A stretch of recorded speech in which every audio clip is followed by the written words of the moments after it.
What's up everybody, Pete here from the Sunday Drive, and today we're going to be showing you how to replace the AC compressor in your 2004 Silverado.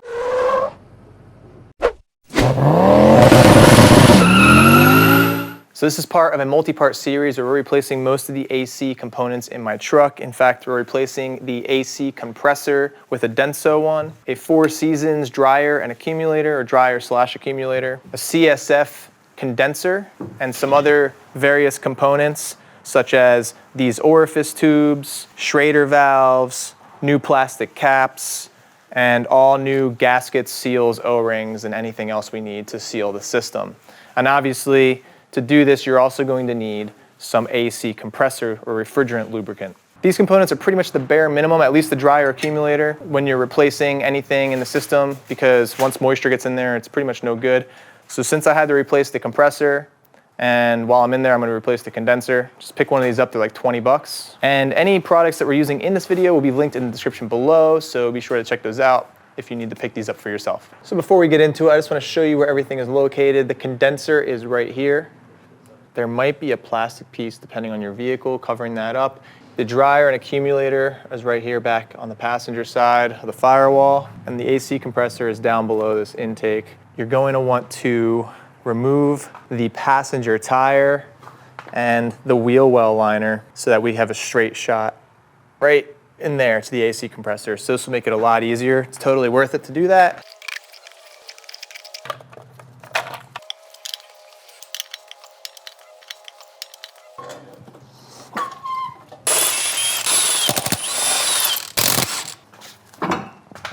Now that the tire's out of the way, we're going to remove the fender liner, and that's held in with a bunch of these clips.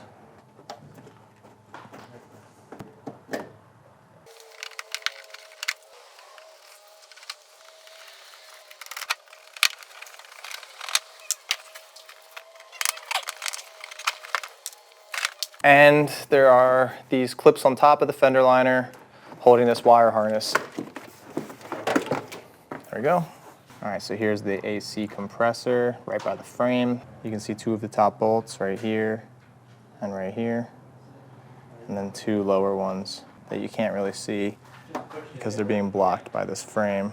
We're gonna come to the top and remove this intake and this too, so we can get some more light, and we're gonna have to remove the AC compressor belt, so we're gonna need a direct shot down.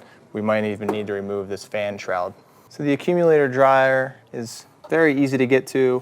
You can see there's a connection here going into the firewall, and then this connection here going into the compressor, as well as this electrical connection. So this is very simple to get to. And then when we go to replace the condenser, we'll need to remove some stuff up here. And when we go to remove the AC compressor down here, we'll need to remove that accessory belt. To remove the intake, we're going to loosen this clamp up here and this clamp over here. Use a flathead screwdriver,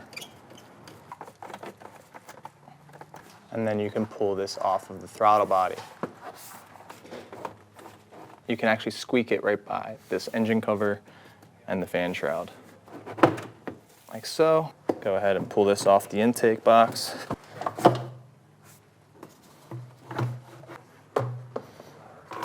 Now we'll remove this electrical connection from the intake box,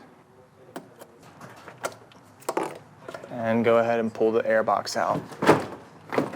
So we're starting to get more visibility of the compressor from the top. It's right down here below these hoses. See these two hoses right below that? I'm going to remove this fan shroud, and then probably the fan too, and that'll give me access to the entire front of the motor, so I can take off the main belt and then take off the AC compressor belt. Now the fan shroud is held in with some clips down here. You can use this tool to pry them out. This is what that looks like. There's 4 of these. And then there's 2 on the driver's side. There's also these 10mm nuts on either side, and then this will lift up. But you're gonna have to snake it out from these coolant hoses. Some of these clip out, and you can pull them out of the shroud.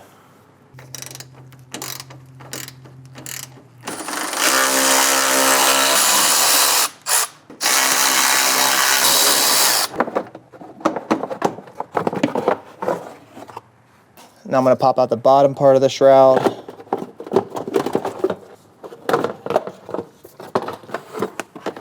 We're gonna remove the fan. Now this isn't an electrical fan, it's mechanical, so it's attached to a pulley, which is driven by the serpentine belt system. There's a nut that holds this fan onto the pulley, so you're gonna need a giant adjustable wrench and go ahead and fit that appropriately and put that behind the fan. Everything that you read online says that the nut should spin freely once you break it loose with the wrench, but the pulley does not hold it and the belt slips. So you're gonna need to figure out a way to hold the pulley from spinning and kind of jerk the wrench on the nut to break it free. It did happen though after a while, so it's not impossible, at least not in my case. I used PB Blaster as well. And while you're spinning this free, use the blades or fins to grab it so that it doesn't fall to the ground. It starts to get wobbly near the end. Now I'm gonna remove the main serpentine belt, and I'm gonna use a 15mm socket and a long bar to get leverage and just rotate it clockwise and then pop the belt off. Next, we're gonna use these metal snips to cut the compressor belt. We already purchased a new one, so nothing wrong with doing that. We're now back under the wheel well and we're going to remove the compressor lines. If you haven't already, make sure that your system is completely empty of all refrigerant. You want to take it somewhere where they can capture the refrigerant. In my case, it's R124A. You don't want it to go into the atmosphere. So don't just crack this loose if it's full. And these two lines are held on by 13mm bolts. And just because this electrical plug is kind of in the way, let's move that. Before I totally remove this, it's also highly recommended to replace your Drier accumulator unit, which is only $20 depending on what brand you go with, and it's cheap insurance. Now, if you don't go that route, you're gonna wanna plug off these lines so that no moisture gets in there, because the problem is if the Drier accumulator gets too saturated with moisture, it's not gonna function properly. And you also want to prevent getting anything in the lines, so you want this to be pretty clean around the fittings so that dirt doesn't get inside of them. Now be aware there is a gasket here, so you're going to want to remove that and replace it with a new one. You can get a gasket kit like the one I have. They're very cheap, but it is metal and it has a rubber O-ring kind of built into it. I'm going to be using this earplug to prevent it from staying open so no dirt gets stuck in the system and kind of minimize the amount of moisture getting introduced to it. Now we're going to remove the top one. You can access this bolt from the top of the vehicle. Pull that off. And now this line is much bigger in diameter than the other ones. So the top two bolts holding the compressor on are easy to see, but the bottom two are on the other side of this frame. You can actually get to them pretty easily with a ratcheting wrench like this. And we're gonna be using a 15mm and just get right up there from the bottom. So I broke it loose with the longer one, and now I'm gonna grab a stubby one. So now I'll be using a stubby wrench to hopefully get more ratcheting room.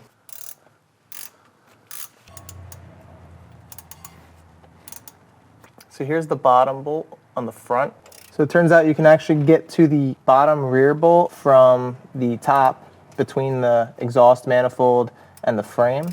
And I'm using this swivel head ratcheting wrench from Harbor Freight, so it's really nice in these situations. It's very thin. Now we're gonna remove the two top bolts holding the compressor on. So I'm gonna break them both loose.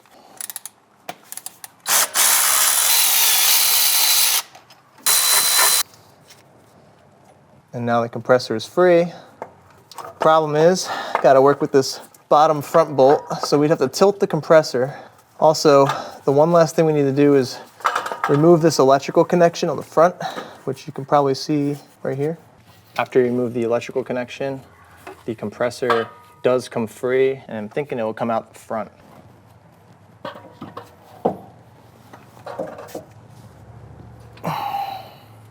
Now here's the electrical connection. It does have two hooks on it that you need to release with like a pick tool, and then that will come undone. Now, when you pull the old compressor out, what you're supposed to do is drain the oil into a graduated cylinder and see how much came out. And then what you're supposed to do is drain the oil from the new compressor, because it does come with some in it. And to release it, you're supposed to spin the unit like this, like 10 times, and then drain it. So this actually had 2 ounces. As you can see, this didn't even have 1 ounce in it. Now I'm suspicious, I don't think that is enough. So what I'm gonna do is, since I'm replacing most of the air conditioning units, and you're supposed to have 8 ounces total for the vehicle, I'm gonna do 2 ounces in the compressor, 2 ounces in the accumulator dryer, and then 2 ounces in the condenser, so that'll be 6. And then I'll assume there's at least 1 ounce in the evaporator and at least 1 ounce in the rest of the lines. So it might be slightly overfilled, but I can't see it being more than 1 ounce overfilled. So like I said, you want to shoot for 8 ounces total.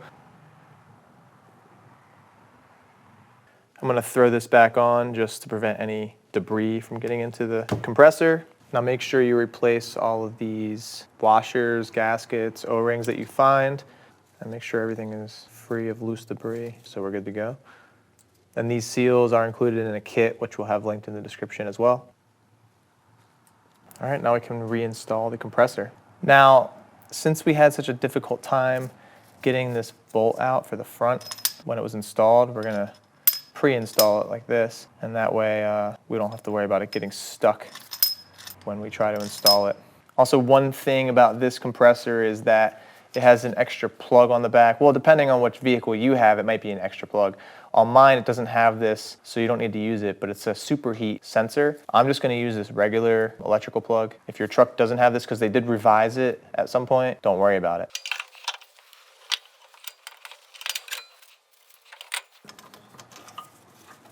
I'm gonna start this top front bolt. Now I'm gonna work on the bottom front bolt.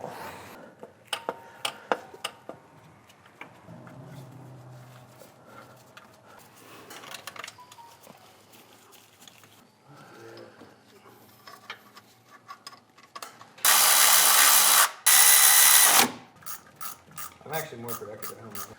And let's go ahead and finish tightening all 4 of the bolts. You don't have to kill these. They actually weren't super tight when I removed them.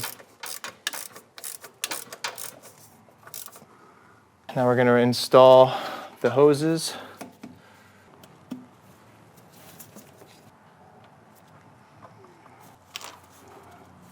You can also use some of the new lubricant for the seals so that they're not dry.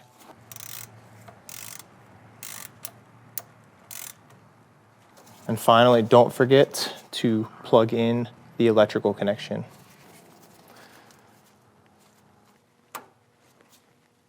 Now we're gonna reinstall the AC belt. Contrary to the 2014 Silverado that Cliff has, which is a stretch belt, this has a tensioner pulley right here.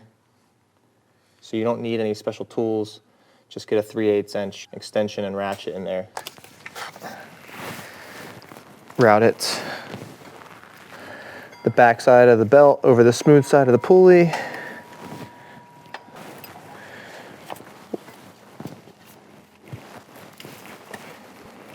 Go over that, and then start to put this belt over the compressor and rotate it.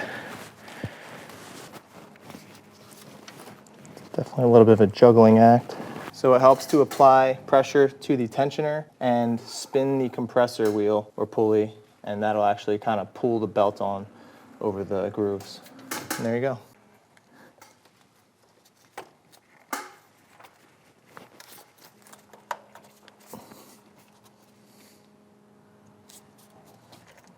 So that's it, guys. That is how you replace the compressor on your Silverado or GM vehicle. Don't forget, we also have videos showing how to replace the condenser and the accumulator. If you found this video to be helpful, please give us a big like and subscribe, and thanks for watching.